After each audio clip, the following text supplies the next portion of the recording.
Good afternoon. Welcome to my 19th weekly Sunday live stream. I'm glad you could be with me, whether you're watching it live or whether you're watching the archive. I appreciate you being here. I'm going to head straight to baseball.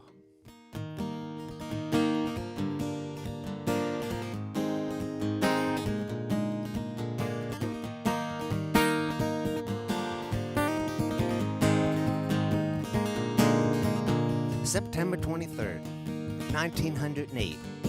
Cubs against the Giants. Giants at the plate. Bridwell came to bat. There were 2 outs and 2 on. It was the bottom of the ninth. In the infield it was drawn. 2 weeks left in the season. It was a classic pennant race. Giants had a 1-game lead and the Cubs were giving chase. Polo grounds were rocking. Score was tied at 1. Moose McCormick was on third base. He was the winning run. Which brings us to Fred Merkle, whose name would soon be cursed. Well, he was the other runner. He took his lead off first. Bridwell drilled a line drive out into right center. McCormick could have walked on home, and the Giants were the winners. Well, the Polo grounds erupted. Thousands rushed the field. The players all ran for their lives, and the fans right on their heels. And Merkle was halfway to second by the time McCormick scored. But then Merkle made a beeline straight for the clubhouse door. Well, the door to the clubhouse, it was in the outfield wall. Merkle never did touch second, and the Cubs retrieved the ball. The throw back to the infield reached the wrong couple of hands. Giants coach McGinnity threw the ball up in the stands, and after a long deliberation, the umps ruled Merkle out. It would take too long to clear the field to this unruly crowd, since night games were unheard of then, and it would soon be dark. He called the game a 1-1 tie and would have to sneak away from the park.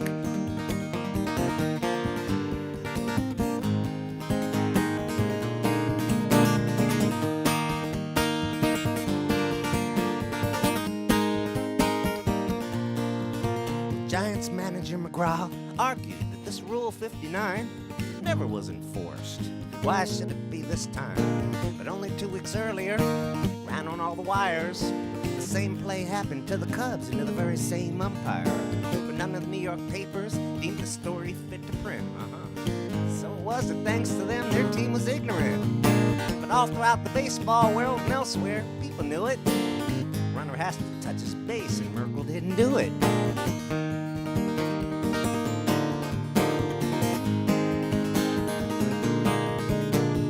Was turned over to the baseball powers that be, who upheld the ump's decision.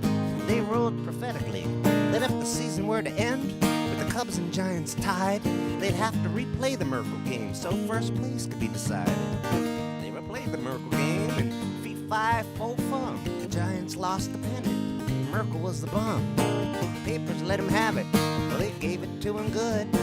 They ran the kind of headlines only New York papers could. They dubbed him Bonehead Merkle. They made up Merkle words. One might pull a Merkle, and to Merkle became a verb. Some would yell, touch second, Bonehead, when he stood on first. Little kids yelled, moron, and the older kids much worse.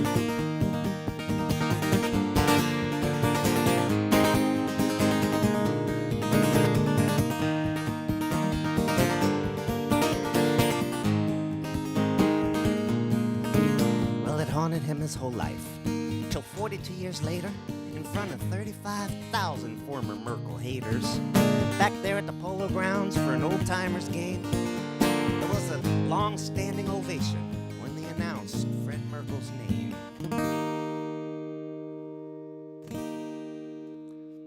So, I'd like to dedicate that song to my dear friend Tim Flannery, who was also a third base coach for the San Francisco Giants. Tim, I hope you get well real soon. Thinking about you. I love you, brother. This is a song about a little girl and her doll. Her doll's name was Gerda. The little girl's name was Ava. And the two of them survived a concentration camp together.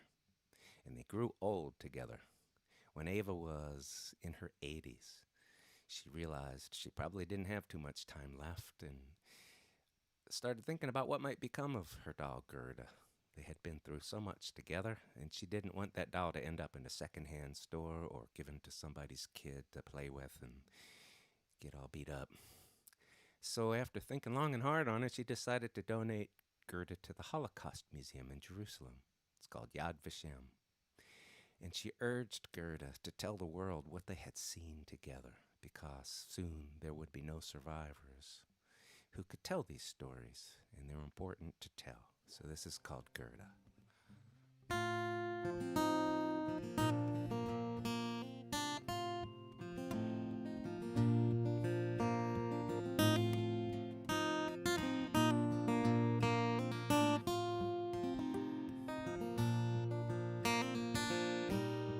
Once you were a stowaway. You kept quiet for 3 whole days. Even when they'd stop the train, you never cried, you never once complained. When what could never happen did. Not all at once, it was bit by bit. Some things a small doll shouldn't see.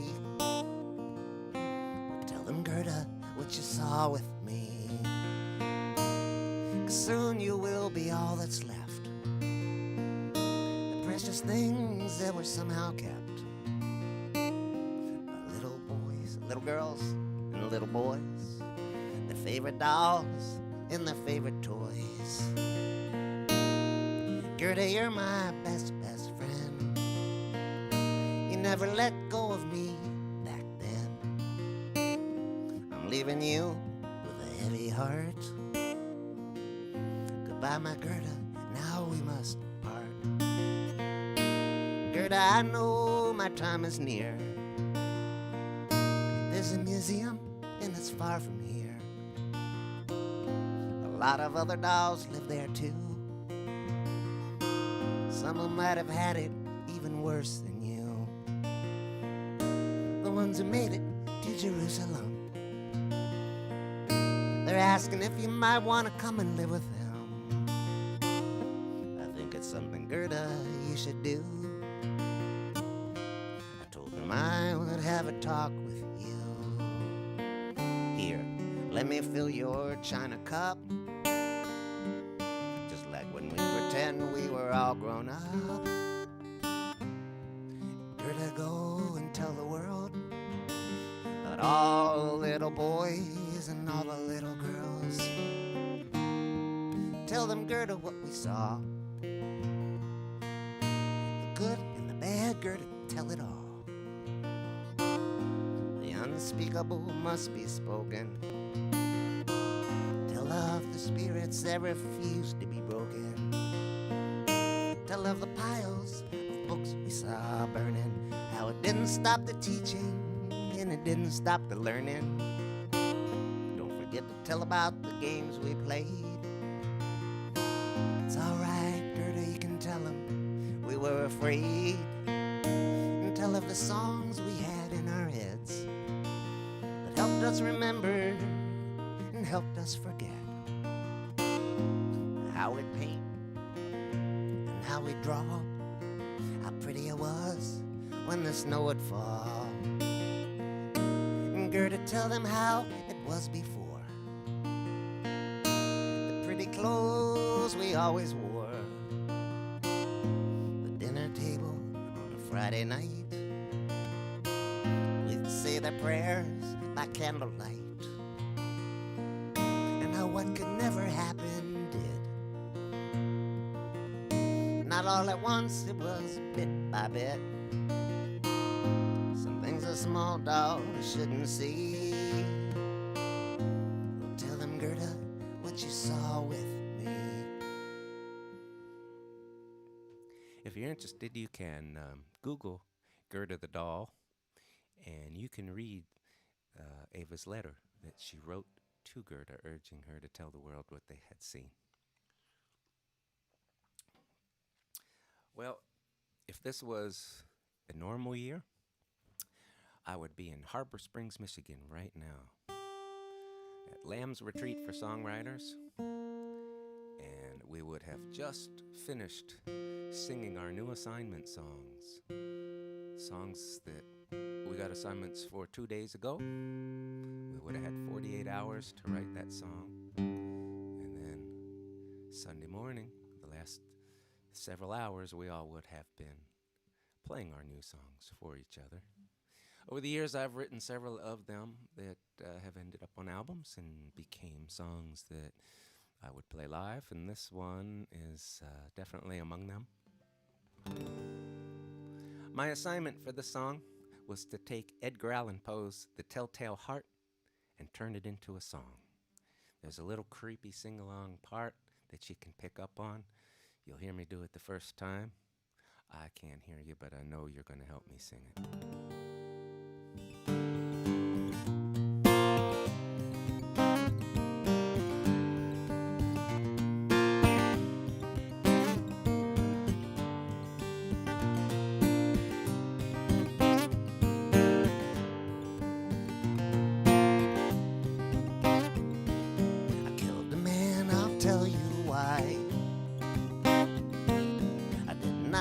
His vulture's eye, stalking me like I was prey. I always had to look away. I did not kill him for his gold,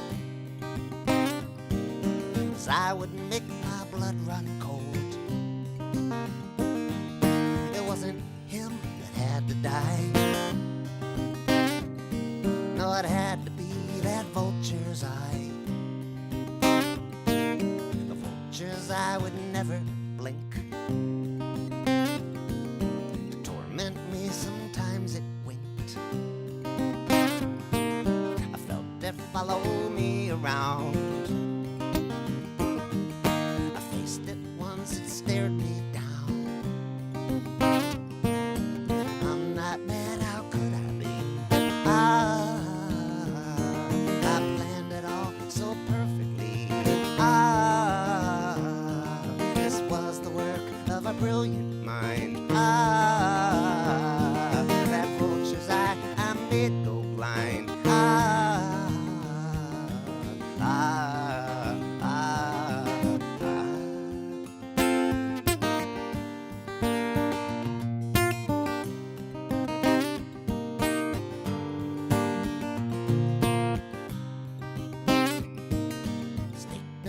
For 7 nights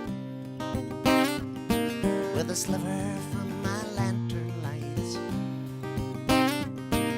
The vulture's eye was always closed, so I waited till it was exposed. I killed the eye, cut off its head, its arms and legs when it was dead. Underneath the floor. Now it can't look at me anymore. I'm not mad, it's just the sound of a suffocating heart that pounds. Well, don't you hear it pounding too? And isn't it too loud for you? How could I be?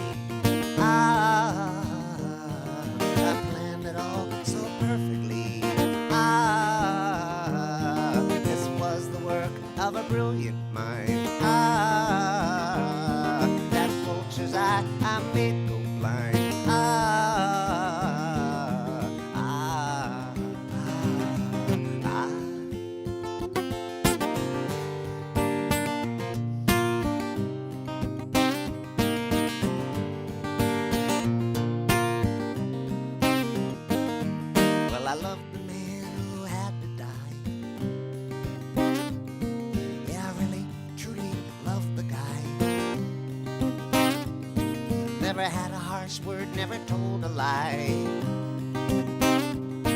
But I could not stand that vulture's eye. The vulture's eye was a beady little eye. It was always dry, it would never cry. I kinda missed that poor old guy. But it had to die, and I've told you why. I'm not mad, how could I be? I planned it all so perfectly. Now you ask if I'm the crazy one. Well, didn't I do what you would have done? Yeah, didn't I do what you would have done?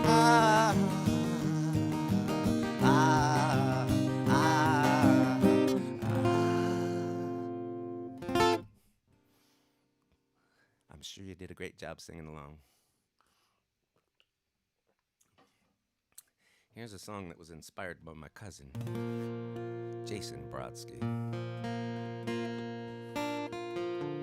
Jason took me out for brunch a few years ago on my birthday, told me he had just had an epiphany that morning, and I said, do tell, Jason, what was this epiphany all about? And he said, well, I came to the realization that I no longer care about being right about anything. Just want to be happy. And I heard that and I thought, that's a song. And here it is.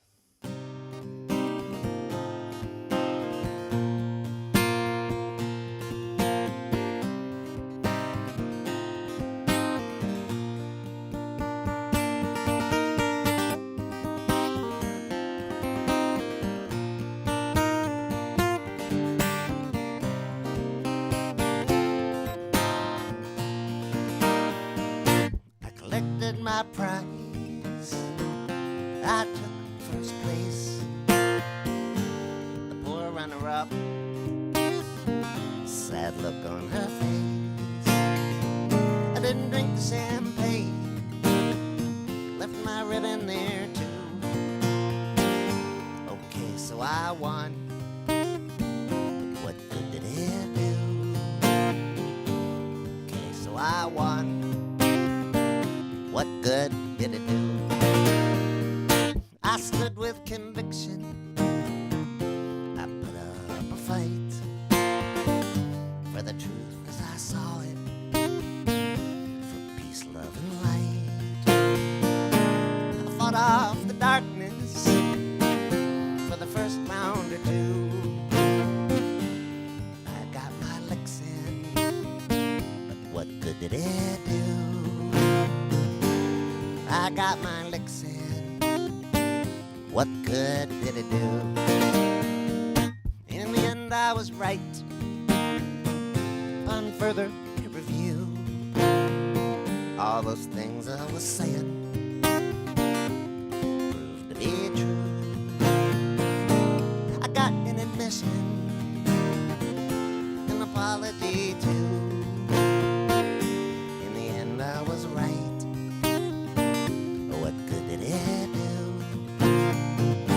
In the end, I was right. What good did it do? Tried to live by my morals. I spoke my mind.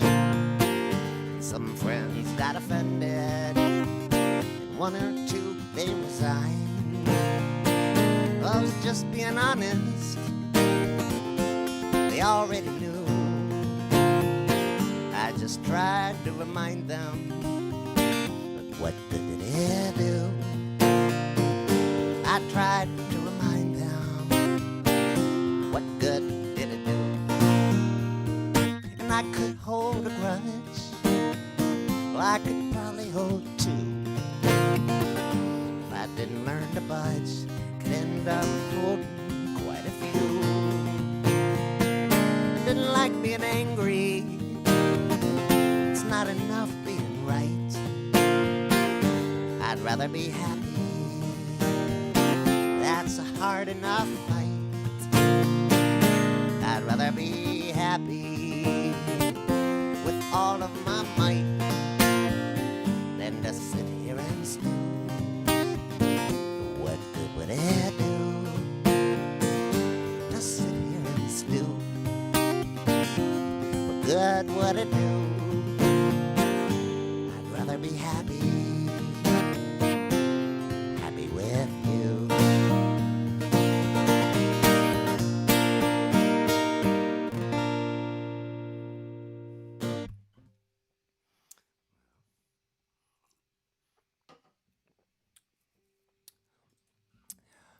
Now would be a good time, I suppose, to let you know that because there is no ticket price for my live streams, there never is.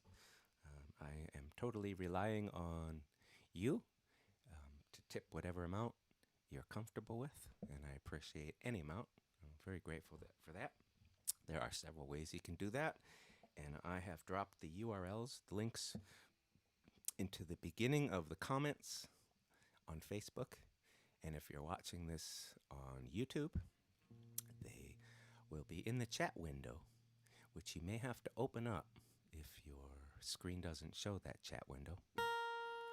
I will also put them in the comments of the on YouTube. In addition to tipping, if you're so inclined, if you're interested in picking up CDs, you can do so at chuckbrodsky.com, and that URL, of course, is also in the comments. If you're interested in digital downloads, you can do that from bandcamp.com on a pay-whatever-you-want basis, and that information is also in the comments. And best of all, if you would like to become a patron through patreon.com and support me on a monthly basis, that gives me a little bit of a sense of security knowing a certain amount of money is coming in every week. And in exchange for you helping me that way, I give you access to things like, special things I might share, like brand new songs that I'm not ready to share elsewhere yet, rough drafts of lyrics, Zoom concert, which I'll be doing this week some point for my patrons. There's several things. I also was, when I was in Denmark, I was sending video postcards every couple of days showing folks what it looked like wherever I might have been at the time. So if you're interested, the patreon.com link is also in the comments and chat window. There have been a lot of very strange things that have taken place on a baseball diamond, but this one here takes the cake. This is about a fellow by the name of Doc Ellis, who on June 12, 1970, pitched a no-hitter, which is pretty rare in and of itself. But what made this so unusual was that he did so while under the influence of LSD. And this is a true story.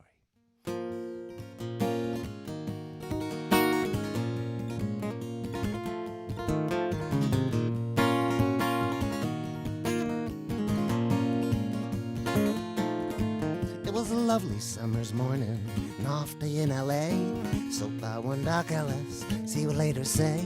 His girlfriend read the paper, she said, "Doc, this can't be right. Says here that you're pitching in San Diego tonight. We got to get you to the airport." So off Doc Ellis flew. His legs were a little bit wobbly and the rest of him was too. Took a taxi to the ballpark an hour before the game. Gave a half-assed explanation, found the locker with his name.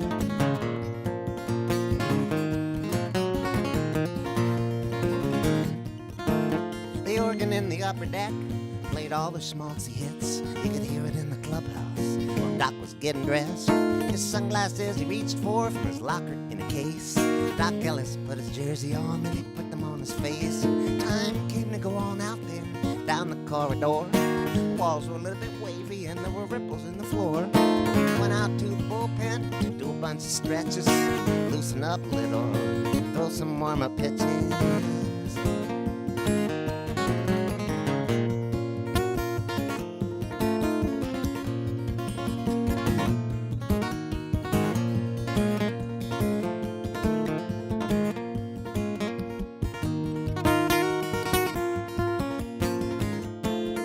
All rose for the national anthem, and people took off their hats. Fireworks were exploding and the cokes were already going flat. Doc was back there in the dugout. So many things to watch. Some players spit tobacco juice and others grabbed their crotch. And the umpire hollered, play ball, and so it came to be. Doc's Pirates batted first when he went down 1, 2, 3. Doc's catcher put his mask on, handed Doc the ball, and it was 327 feet to the left and right field walls.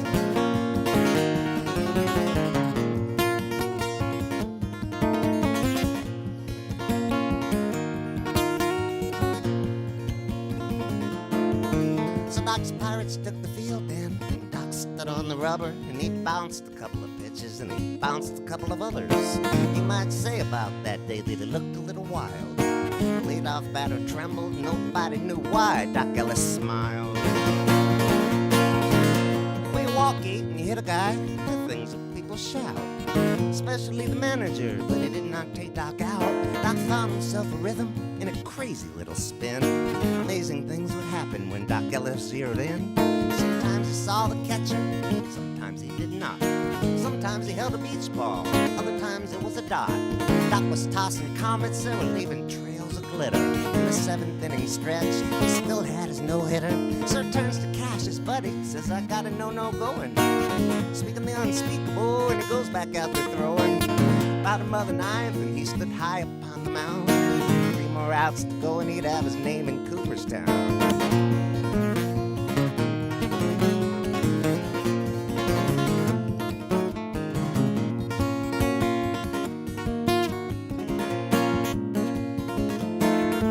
Well, first up was Canizaro, and he flied out to a loop. Then Kelly grounded out for Dean, and the shortstop yelled, that's 2. Must have been a madhouse, fans upon their feet. Littler ones among them were standing on their seats. Well, that would have brought a purple, but squeezed the old pinch hit. He took a 3rd strike look, and then officially, that was it. It was a lovely summer's morning, an off day in L.A. So thought one Doc Ellis, as he would later say.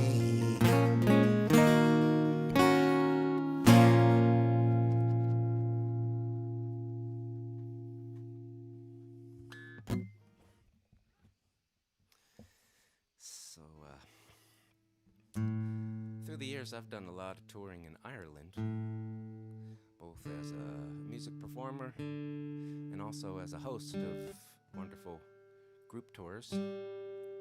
But this song goes back to when I was traveling around playing shows. And I happened to be in Ireland while the World Series was happening a number of years back. It was when the Arizona Diamondbacks and the New York Yankees met in the World Series. And the series went to a 7th game. And I really wanted to watch this game. I was in Ireland, and the time difference from Phoenix to Ireland, I think, was 7 hours at the time. And I had a day off, a couple of days off, actually, ahead of me. So I thought I'd book myself into a hotel out in the country somewhere, just get away from it all. Nice, peaceful, quiet place. Be able to watch the game and then be able to sleep in the next day and not have to check out at 11. So I booked in for 2 nights. Well, let me just say, over the years in Ireland, well, not just in Ireland, but as a traveling performer, oftentimes when you play a venue, the arrangements for the gig have accommodations included. And sometimes they're quite nice, and sometimes they're not so nice. So Ireland was a pretty classic example in the old days of sometimes it not being quite so nice.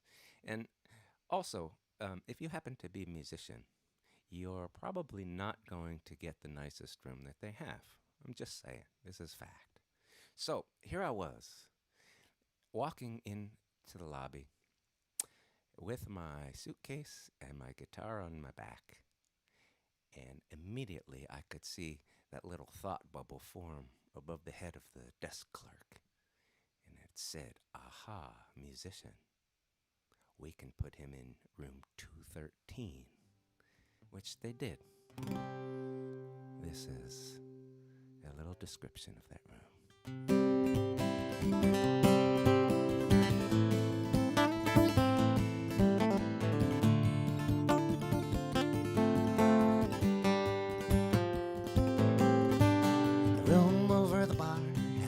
kind of smell. Your feet stick to the carpet. What it is, you cannot tell. Curtains, you can't close them. Toilet won't stop running. Lights that kind of flicker. There's a banging in the plumbing. Room over the bar, number 213. Not particularly large, not particularly clean. It's supposed to be a king bed, but it's not even a queen. On the nightstand are some dusty and outdated magazines.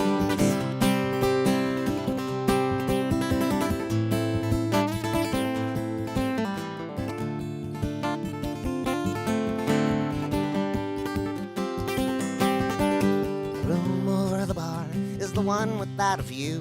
You can't open up the window because there's no light coming through. There's a great big concrete wall you can look at if you want. The rooms that have a view, they're all around the front. The room over the bar is the one they give musicians. It's the one they haven't fixed up because it's only for musicians. It's at least a couple burn marks on almost everything. Lie down on the bed and you feel each one of the springs.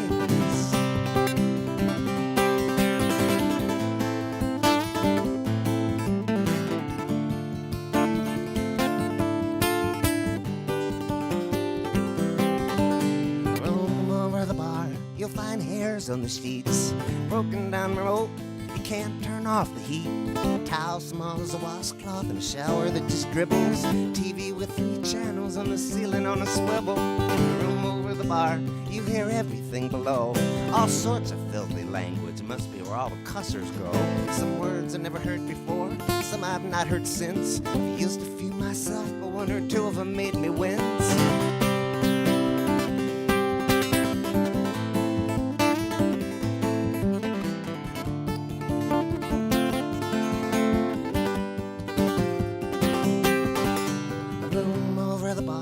Guitar player below, he's got people singing all the songs that people know. The sound is all distorted, it's turned up way too loud. There's some really awful singing going on there in the crowd. Room over the bar, it's never gonna close. You got to get up early, but it's just the way it goes.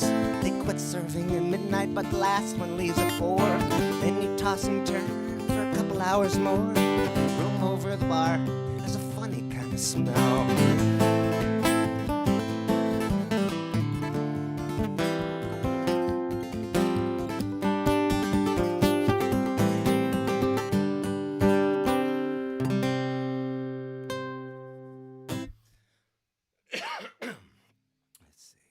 Do another baseball song.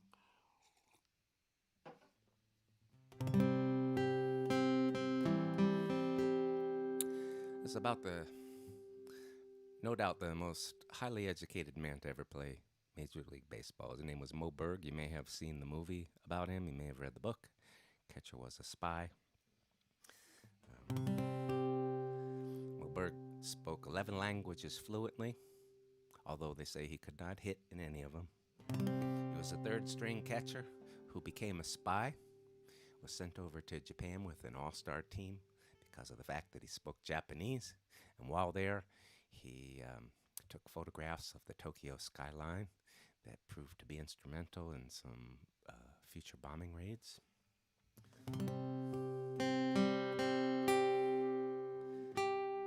I was invited to Mo Berg's induction ceremony at the Jewish American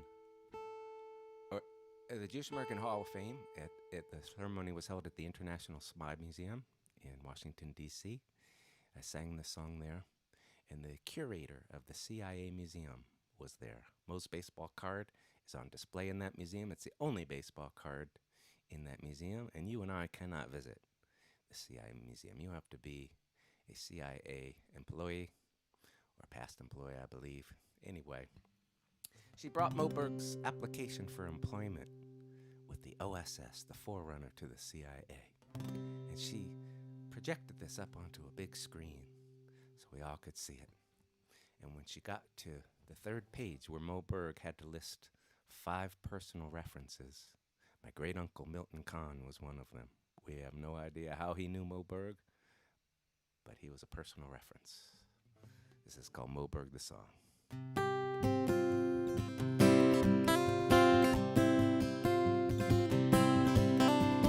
Mo Berg the catcher, good field and no hit. Somehow he lasted 19 years till his knees made him quit. Never really played much, but never really cared. He was happy just to hang around with a uniform to wear.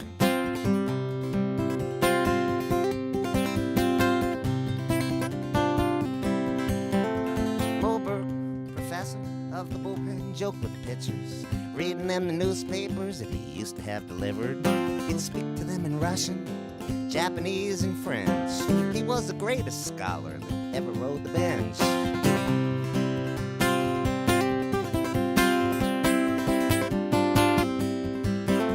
Moberg, the Princeton graduate, went on to study law. Got his degree from Columbia, all the while playing ball. The Dodgers came a-calling. They were trying to sign a Jew that could help them sell some tickets in the Bronx and Yonkers, too.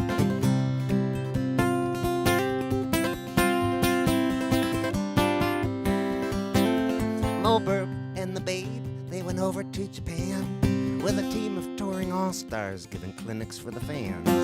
This was back in the 30s as the world prepared for war. Mo took a lot of pictures, nobody knew what for.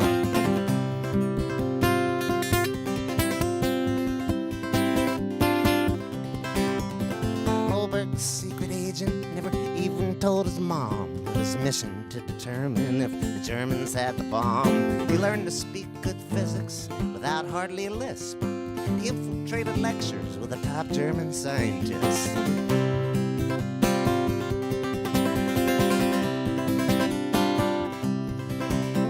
Moberg, walking riddle, would put his fingers to his lips. If you recognized him on the street, he'd nod, whisper, shh. He kept a lot of secrets that no one will ever know.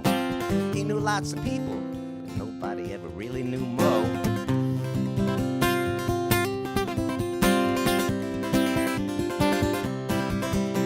Moberg, the beloved, he had the gift of gab, was a moocher, celebrity who never paid the tab. He could get in at the ballpark on his lifetime player's pass and eat up in the press box. Someone always filled his glass.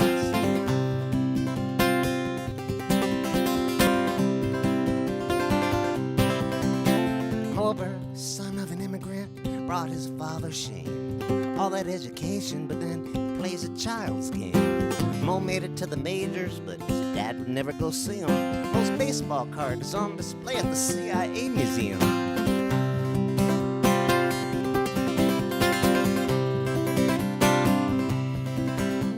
Long after he retired, there was still Moberg the myth. He rode into the sunset, sadly hanging on to it. Appearing on a game show as the mystery guest. Some say disappearing might be what Moberg did best.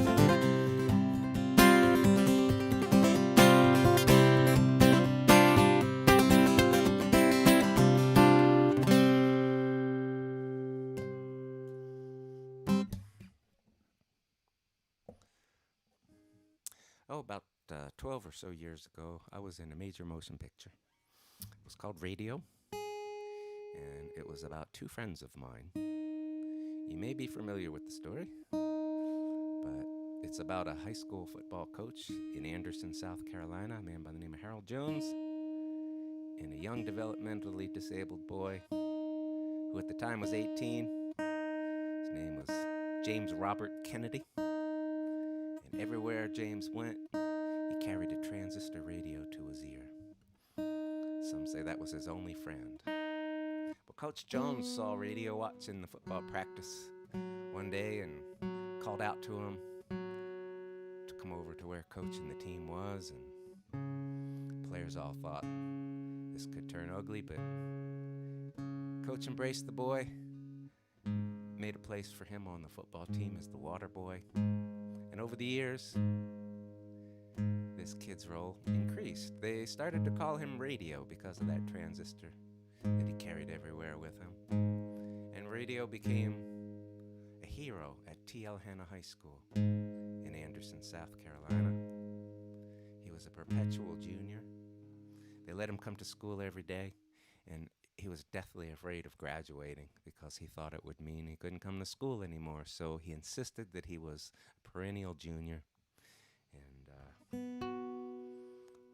I got to visit T.L. Hanna High School several times. I got to watch radio in action at football games. I got to watch him at the Special Olympics down in Anderson.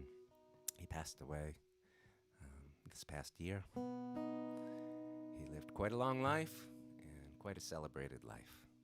So, should you ever see the movie Radio in the future with Cuba Gooding Jr., Ed Harris, and Deborah Winger, and Chuck Brodsky, at the very end of the movie, they replace all of the actors with real characters. It's a banquet scene, and I am on the dais eating cake, which apparently I did so well I was nominated for an Academy Award, Best Extra in a Non-Speaking Role.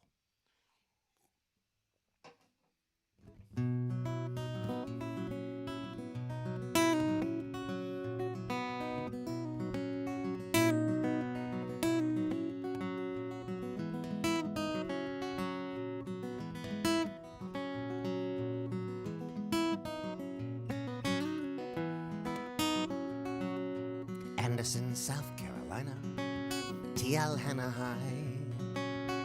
The people there will tell you, just ask any passerby. That kid who speaks in gibberish, folks will tell you, shoot, there's nothing but a little love and attention. Gave voice to a mute who stood with his transistor pressed against his ear, picking up certain frequencies that only he could hear. There was this little man inside it, perhaps his only friend, the only one who talked to him, the only one back then.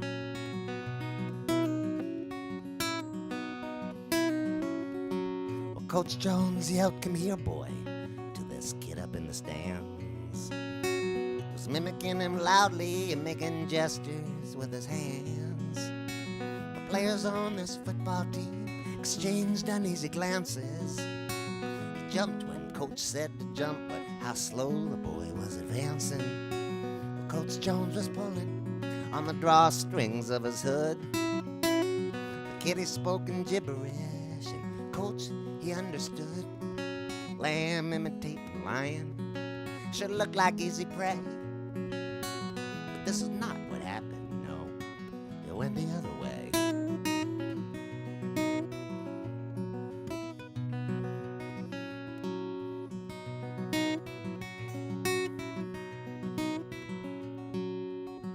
Come football Fridays, they let radio be the star. He falls in with the marching band, then with the color guard.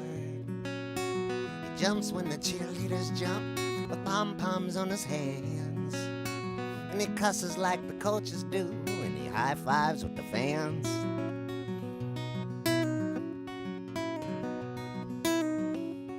Well, they give radio report cards, they give him varsity letters. They let him wander freely in his T.L. Hannah sweater. He visits all the classrooms. If ever there's a test, he whips out his box of crayons and he tries his very best. Well,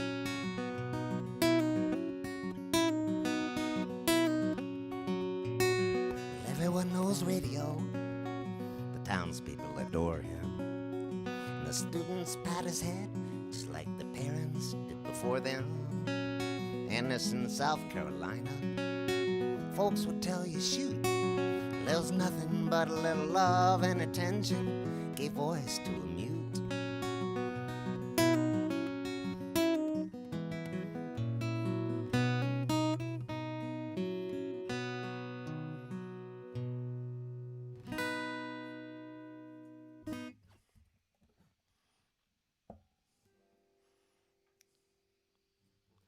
So you can always find that movie Radio and rent it, and if you do, then I get a little chunk of change. So I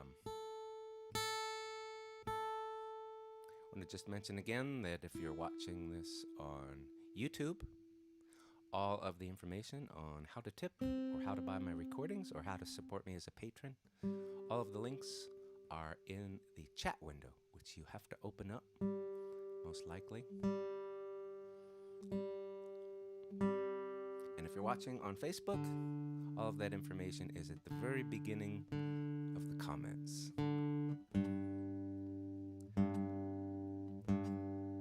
So no matter which side, no matter which person you voted for in this presidential election, I hope that we can all strive to look at ourselves as one population and not split down the middle. And that's what this song is about. It's called Them and Us. It's the title track from my most recent CD. And I don't think it's a good idea to see people as them.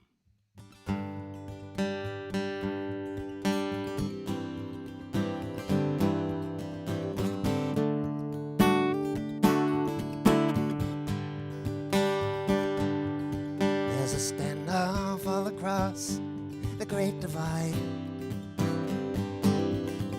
with friends and family members on both sides. Someone struck a match, it would combust, scorching everyone, both them and us. It's raining dirty words and disrespect, and it's not having any positive effect. The bridges have collapsed because of rust. We can't reach each other, them and us. We've got our earplugs in and our blinders on, and we wonder, where have all the flowers gone? Where once there was a garden, cool and lush, all that's left here now is them and us. And I've never felt so lonely in this world as I do when all those banners are unfurled, and the airwaves are just spewing all that stuff about us and them. Look what it's done to us. Our differences are few and overblown. Yes, sometimes it leads to punches being thrown. Now there seems to be a few things to discuss, but you can't say a word to them or us. We write them off because of how they vote, and we write them off because they came on a boat. We turn our backs with contempt and with disgust. Every one of them who isn't us, they identify them by the clothes they wear. We identify them by their skin and hair. And we look for any reason not to trust. Whatever about them is not like us. And I've never felt so lonely in this world as I do when all those banners are unfurled, and the airwaves are just spewing all that stuff about us and them. Look what it's done to us. Thoughtful, decent people turning mean. If only all our gods could intervene. Well, there must be some controls they could adjust. Maybe they could make us whole, them and us. And I've never felt so lonely in this world as I do when all those banners are unfurled and the airwaves are just spewing all that stuff about us and them. Look what it's done to us. There's a standoff all across the Great Divide. Friends and family members on both sides.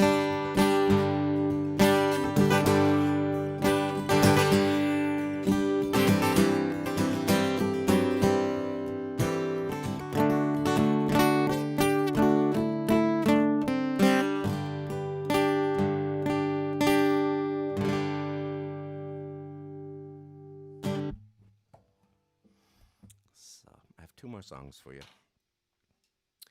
Before I sing them, though, I also want to mention the fact that I am available for hire for private concerts, whether they be in person, socially distanced, within 2 or 3 hours of Asheville, North Carolina, or we can do them over Zoom. You can live anywhere in the world, and you can invite up to 100 different households to tune in on my Zoom account. I've done several of these, and they are a lot of fun. We all meet half an hour before the music, and we chat a little bit. After the show, we hang out a bit more. We can have a question and answer session or a meet and greet. But if you're interested in doing this, let's talk about it. We do it on a sliding scale, whatever you can afford. Just contact me either through Facebook or chuck@chuckbrodsky.com. Also, if you're interested in some songwriting critiques or some help with your songwriting, I'm available for private personal lessons as well. So I'll finish up with these two songs here.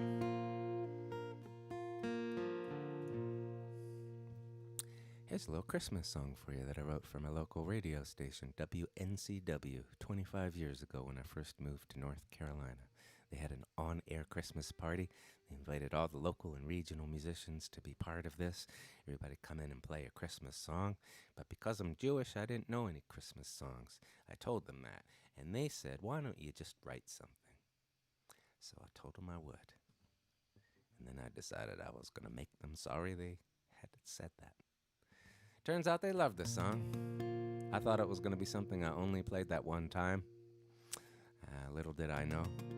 But WNCW has been playing that song every Christmas season since then for the last 25 years. And here it is. It's called On Christmas I Got Nothing.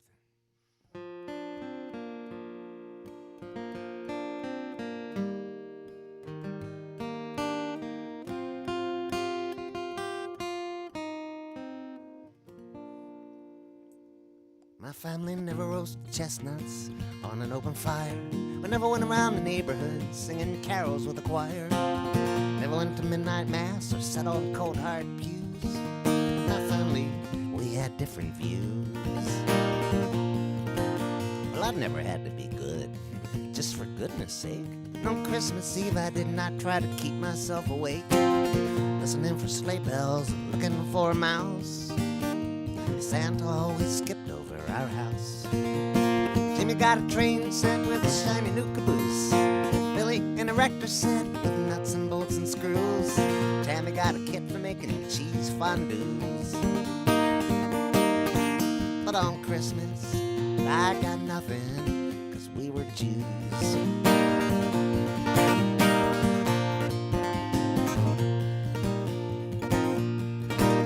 Well, I never put up trimmings, 'cause I never had a tree. Would not know a mistletoe from a torpedo's knee.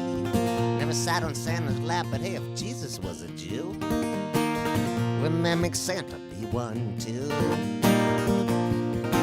I used to hate when it was cold enough for Christmas to be white. Never hung a wreath of holly, never strung the yard with lights. Those other houses look so pretty with the electricity they must have used.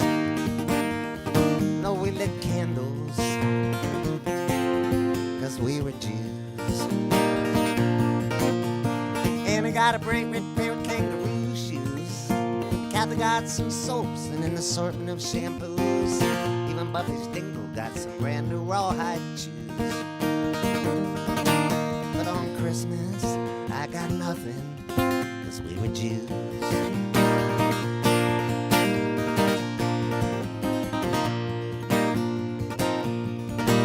Now sometimes we ate chicken, sometimes we ate lamb. Sometimes we ate corned beef, but we never had a ham. Never did like eggnog or those wine and cider brews. We drank Manischewitz, ugh, 'cause we were Jews. Jamie got a bike, she had to wait till spring to use. Tommy from across the street, he got his front tooth. Joshua got a horn so he could learn to play the blues. Horns, oi. I already had some.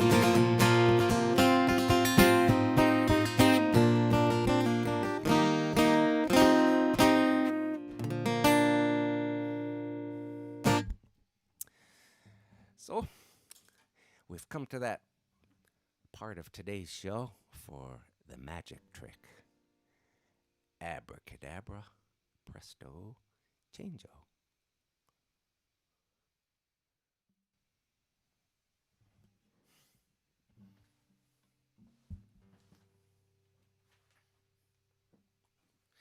Maybe not as smooth as some of the past magic tricks, but it worked. Here we are. A song I want to dedicate to my parents.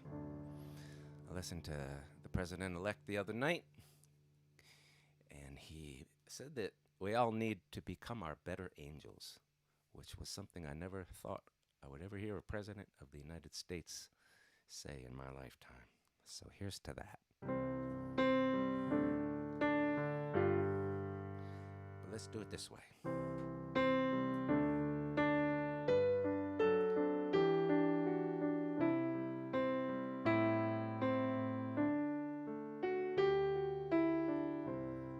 Well, I hope I see you later, 'cause it's time for me to go. That's my ride that just pulled over. And it sure was good to know you. So go answer your calling. Go and fill somebody's cup. If you see an angel falling, won't you stop and help them up? We are each other's angels, and we meet when it is time. We keep each other going, and we show each other signs.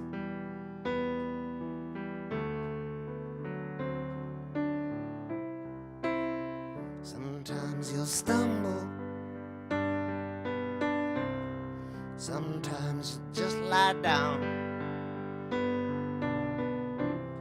Sometimes you will get lonely with all these people around.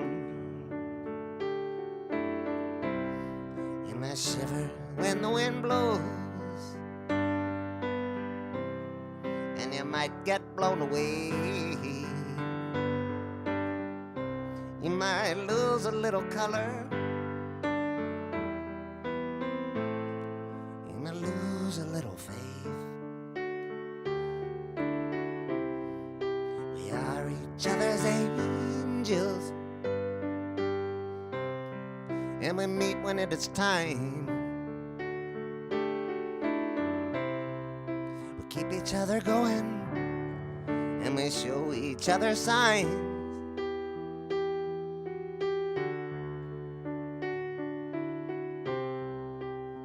So thank you for the water.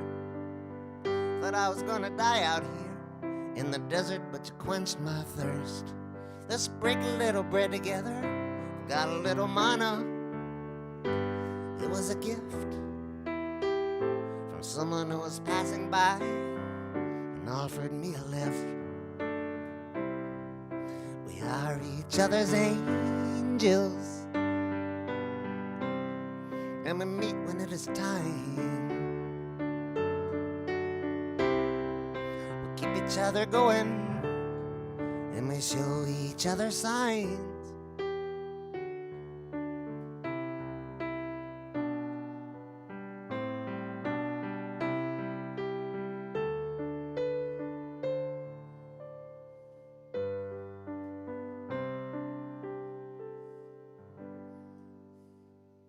Thanks for watching. Stay safe, stay well. Hope to see you next week.